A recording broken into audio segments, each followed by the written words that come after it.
Hello and welcome to the latest episode of the Low Budget Review Show. I am your host, Eric Smith, and today I am talking about Forever and a Death by Donald E. Westlake. This is a hard case crime book. There you go, hard case crime. Number 129, as a matter of fact. Love this cover. And this is a big fat one, too. This might be one of the biggest hard case crime books. Absolutely the biggest one I've read. So I'm going to get into what this book is, but it's a thriller. It's suspense. It's going to be hard to talk about. I don't want to give too much away. And then there's some stuff about it that I want to talk about at the end of the review. So once I get done with the review, if you don't want to hear some behind the scenes stuff, then you can just leave, I suppose. I don't know. But so I'm going to try this out. I think reviewing first, then talking about it. I'm not sure which order I should be doing that in. But before I get into that, for me, this is the fourth time today. You see a different background if you're a regular viewer. I just thought I'd change things up for one recording session. And so I'm sitting in a slightly lower chair. So the camera is a little further back. That's why you're seeing more of me. You can see how super geeky I am with the stuff on the walls. I was hoping you'd be able to see more of the bookshelf, but it's back there. And one of these days, I will do bookshelf videos. I just don't look forward to moving all the stuff, the Funko Pops and figures and things that are on the shelves so that you can see the books, but I will do it someday. Anyway, different background. Eventually, I'll get back to the old background. Let me know what you think. Anyway, okay, so let's get to the book. Forever and a Death. So we've got this guy, and I can't even look at the back. I can't tell you why, but I can't look at the back to remind me of anything. Because it doesn't say anything about what the story actually is. It tells you it's the background stuff, but I'll get to that. Anyway, so we've got this guy, Richard Curtis. He's in construction, rich businessman. The story takes place shortly after the Hong Kong transition, when it was handed back to China from Britain. Richard Curtis had been based in Hong Kong. When the trade over happened, the handover, whatever, he got pushed out. He's very angry about that. So we meet him at the beginning. He's taking some investors to this island off of Australia to demonstrate this new device or technique. It's not really a device. This technique for what would you call it? I don't know. Changing land. Basically, this old island, it's partially man-made. It's on a coral reef.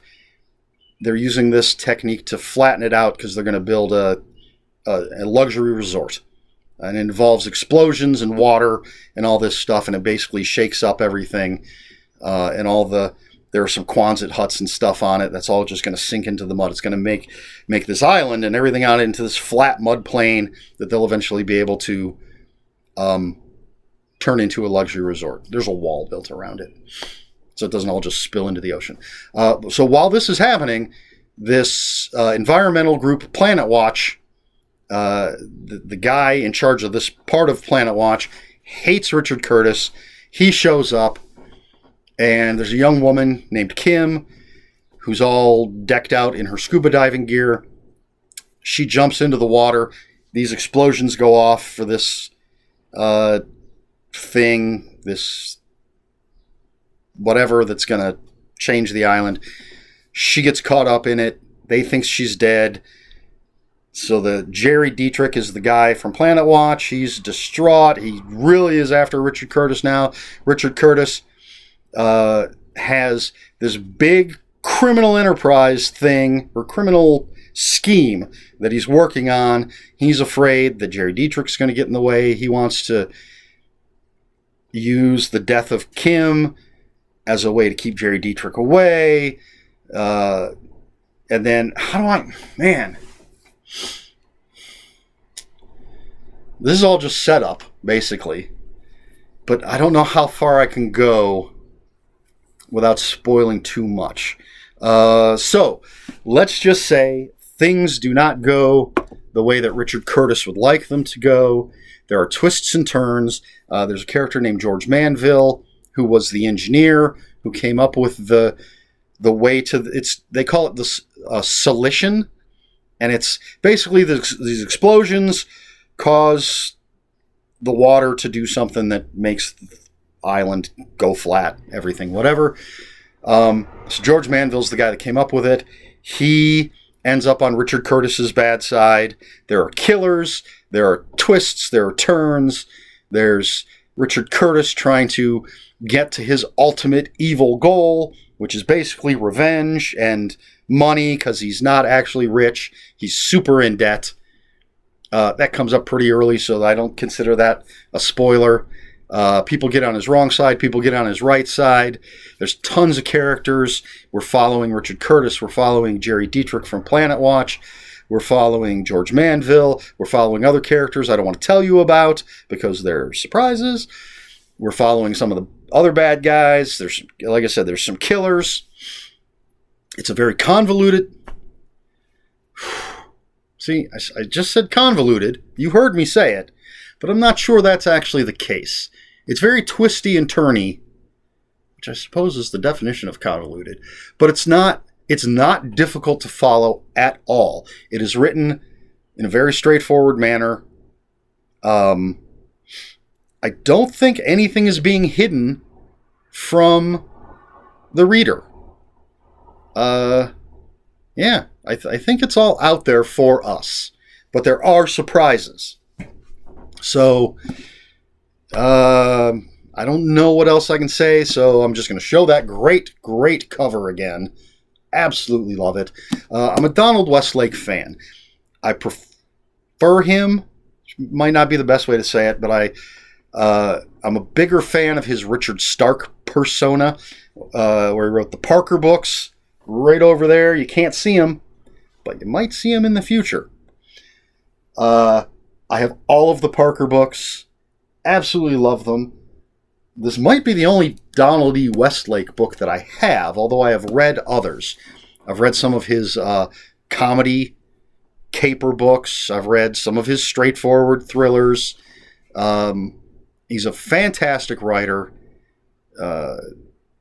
And again, I'll get to some behind-the-scenes stuff about this. Yeah, he's a great writer. This is incredibly well written. The characters are fantastic. It might be a little long simply because he's very descriptive in certain points as far as like geographical layouts and stuff, which is fine. I have no problem with that.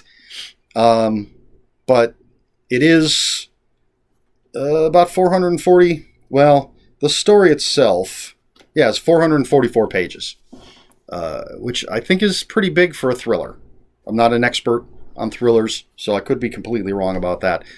But it is fast-paced. The characters are fantastic. Even the bad guys are interesting. They're very well-rounded characters. He keeps throwing new characters at us. And again, there are some shocking things that happen. And yeah, I don't want to say too much because I highly recommend this. Actually, you know what? I don't think I've gone to Goodreads and rated this yet, because I usually wait till I pick the next book I'm going to read so that I can just rate this and then put in the next book I'm going to read. So I haven't done that yet, but I'm going to give it 5 out of 5. This is fantastic. It's great. Great thriller. Just, again, fast-paced, twisting and turning with wonderful characters. There's one character, well, George Manville. I already mentioned him.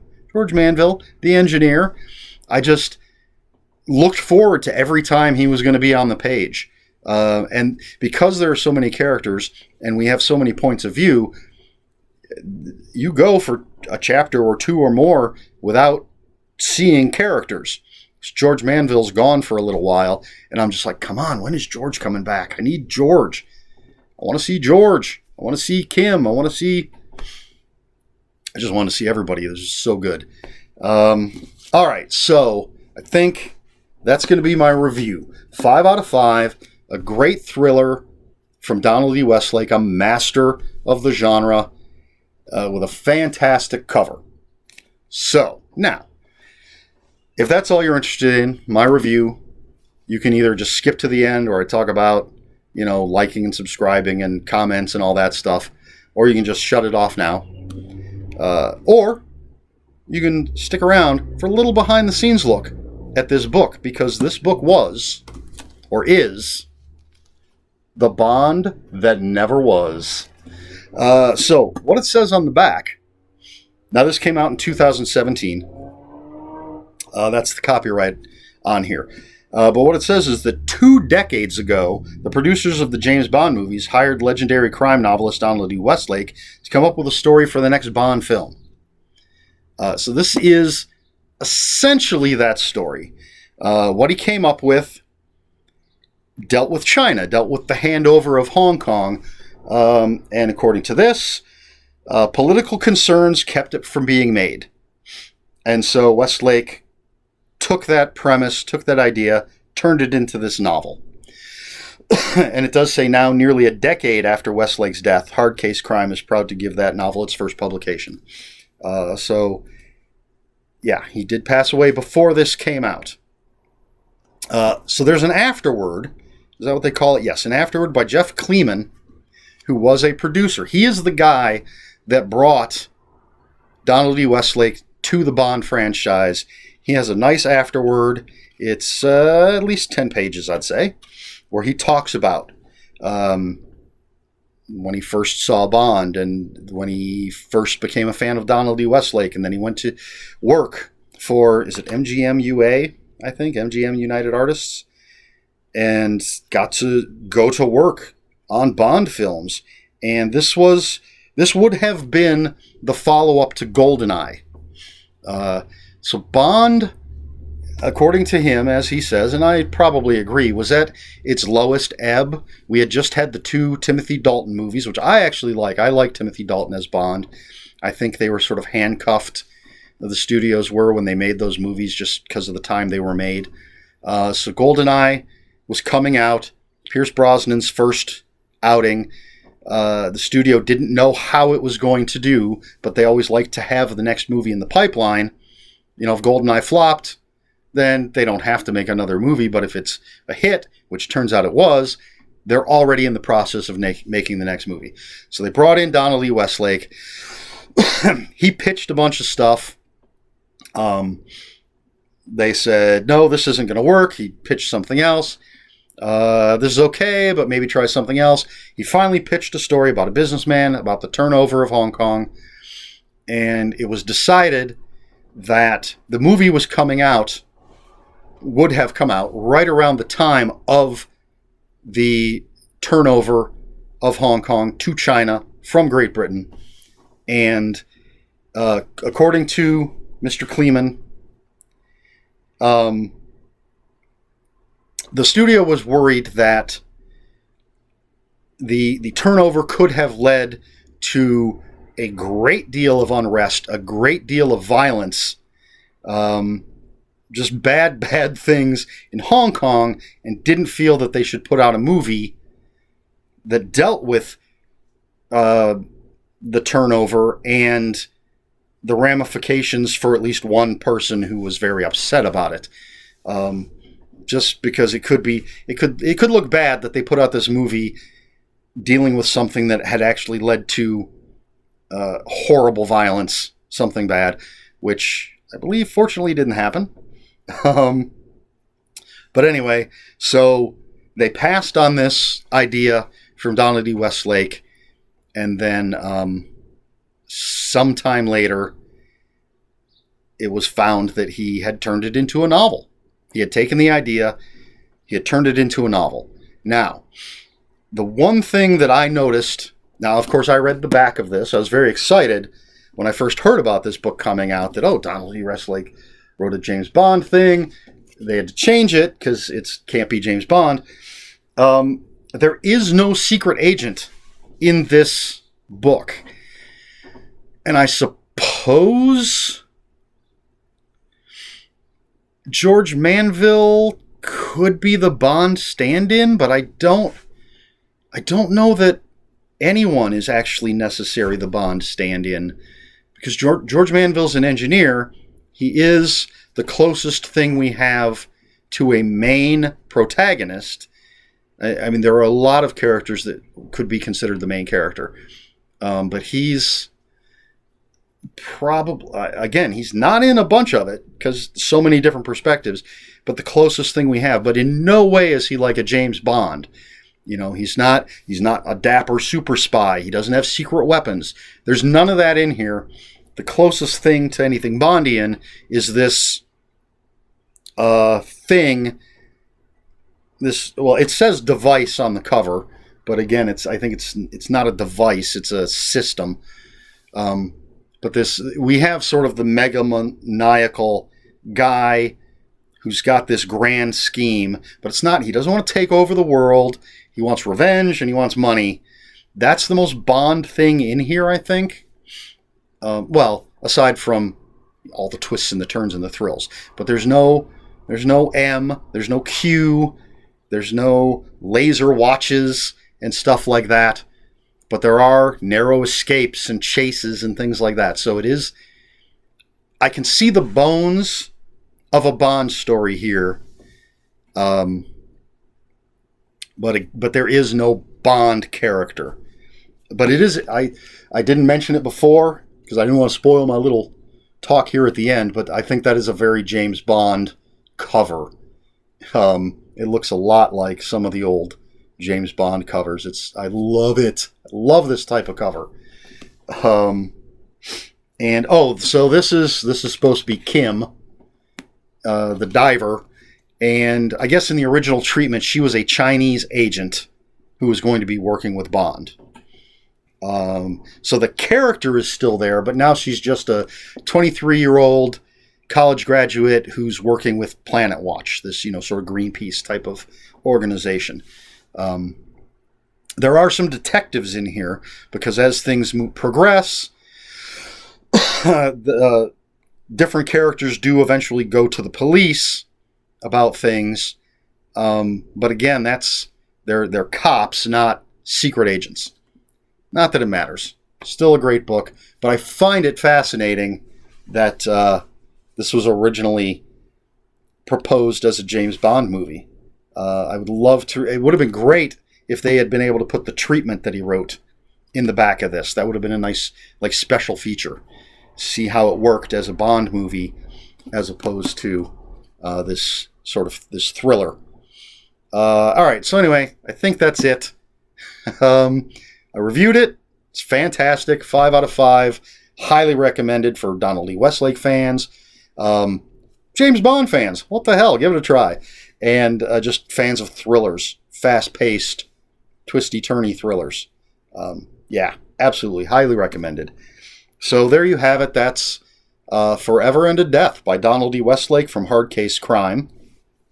So if you have any comments, questions, or corrections, please put them in the comments below. Comments are open for spoilers. Just post a spoiler warning. We try to be polite here at the Low Budget Review Show. Please like, share, and subscribe. And if you want to follow me on other social media, my Twitter is @Ronin5757.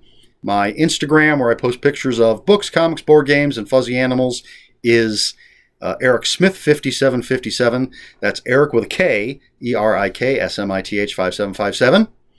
And yeah, that's all I've got. This has been the Low Budget Review Show. I have been Eric Smith, and until next time, read more books.